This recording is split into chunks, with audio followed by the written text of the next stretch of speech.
Hello everyone, Russell Wright from Curation Profits. This is a news update for my G++ students and my Curation Profits 2012 students.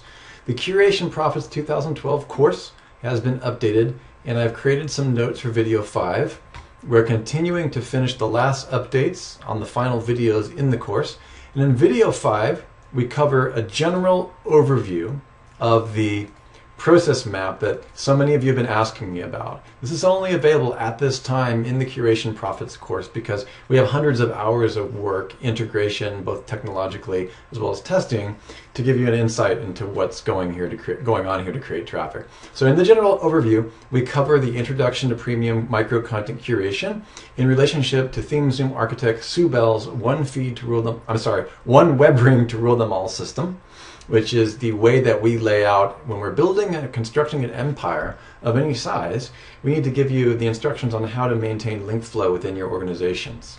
Okay, and we also have a little bit of overview on the second model, which we call the advanced curation story crafting process. The difference between the Google Plus course and the premium content curation course is the process of how you craft a story and how you use that persuasion for any purpose. And that's why we cover the training on critical thinking and story flipping using, don't see if I have the book here, Made to Stick by the Heath brothers is one recommended storytelling tool. We also talk about how to integrate some basic real-time news curation combined with industry news curation.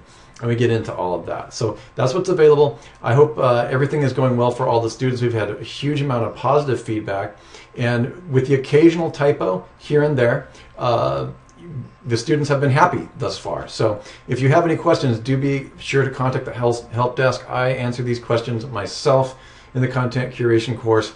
So tomorrow you can look forward to many of these videos being the last 5 videos in the series that did not have notes being updated. And I've gone ahead and specified each point in the video. We talk about knowledge working in today's video, which is number 5 in the update. Video 5, general overview. One of the main things I want to highlight, which is actually one of the reasons I'm doing this video for all members, is that please, guys, gals, don't use your email box or your email inbox as a place to launch curated topics from industry experts. Don't do this no matter how tempted you are. Your inbox should be a cash receiving machine, not a distraction machine. You know who you are. WSOs, sales pitches, cross-selling, AWebers. Now, I'm not telling you to unsubscribe to gurus, teachers, instructors that are useful to you. I'm just asking you to occasionally go through what neuroscientists call cognitive reassessment and ask yourself, what is the value that you're receiving from the large portion of the emails that you have coming in your inbox? And that includes stuff from me. Any of the people that you're receiving information from, occasionally you have to go through an audit and ask yourself, what kind of value is it providing? And if you still want to receive somebody's information but don't want it to be distracting you, the testing done on email distraction is profound. It's a significant portion of what people do with their unused time, how they use their unused time, that and Facebook, both of which profoundly unuseful for generating cash most of the time, unless you really know what you're doing. So we get into that a little bit in this video, okay? We emphasize the one ring to rule them all, and I give you a few tips on video 5 of the Curation Profits 2012. You ask me, what are the alternatives to inbox overload? Alternatives would be using RSS readers. Therefore, you can pull from people's feeds information that you want and go to it when you really want to go to it. What I discovered when I got rid of a lot of the junk coming into my in-mail box was that the people who really turned me on, the people that I really like to talk to and really listen to, they have enough value in my life that I go back and I find their material, because I usually end up thinking about them. Or it's one of those things where if you walk away, and 10 feet away your head slides off and you're thinking about this person still, it's a sure sign that they're probably offering you value. If they're putting their material in front of your face and you're just getting distracted because it's part of the context that you're in, you don't really want to get involved with that type of thing. You're going to see more and more technologies like Pinterest and all these things come out where there's a huge, vast wall of information, a sea of information just dropping down in front of your eyes. That's part of what Sue Bell and I call context persuasion.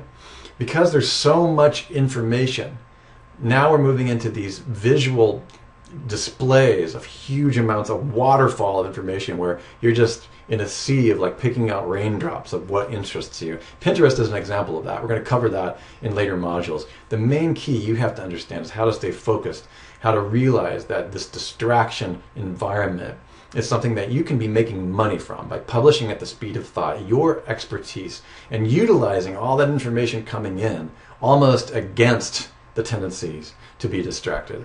And once you begin to see how this works, you're going to just love it. So I hope that you find a way, and if you still want to use your email box to cover these things, that's fine. Just make sure that you're putting people in folders and that you're not getting this constant, as David Allen says, distraction, acceptance for cognitive value, where you're forced by the environment to address something that you really don't want to address. An example of this acceptance for value is something that's used in common law. The libertarian movement uses it a lot to talk about whether or not you really are entitled or required to do something. If you don't accept it for value, that really doesn't have value to you. An example of that is you've been served. And it's time for you to be subpoenaed, or you're called to court, or you're on jury duty.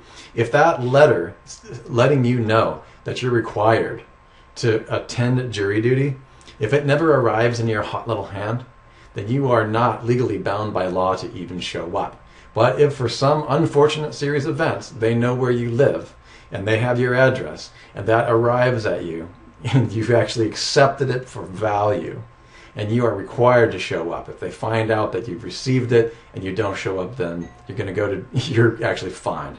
Acceptance for value in common law court is very similar. We've taken those principles of acceptance for value and moved them into the neurosciences, where if you're in an environment where you got blinky lights all over the screen, all these distractions happening, and you're in a context like Gmail, that's why the Gmail box is so dangerous, where that email comes in, and just by the act of seeing it, you're required to respond. That puts you in a situation where the environment itself becomes your enemy. We don't want your environment as a professional curator to be your enemy. We want you to only be communicating. And then when you're going through quality information by people that have quality knowledge, experience, and subject matter expertise, you should be then only following that material and then becoming an expert at yourself by providing the best context in all that information coming in without being distracted by it. Publishing at the speed of thought, curating at the speed of thought, without distraction, knowing exactly how, at the end of the day, it's going to be generating you revenue. It's a combination model of information, knowledge, calisthenics, the millionaire messenger, which is Brendan Richard from the Expert Academy, that's personal branding.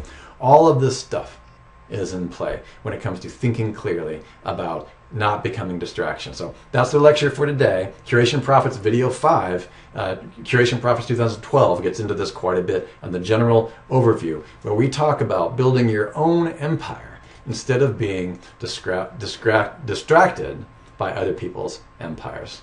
My name is Russell Wright. I look forward to seeing you inside the CurationProfits.com course. Thank you.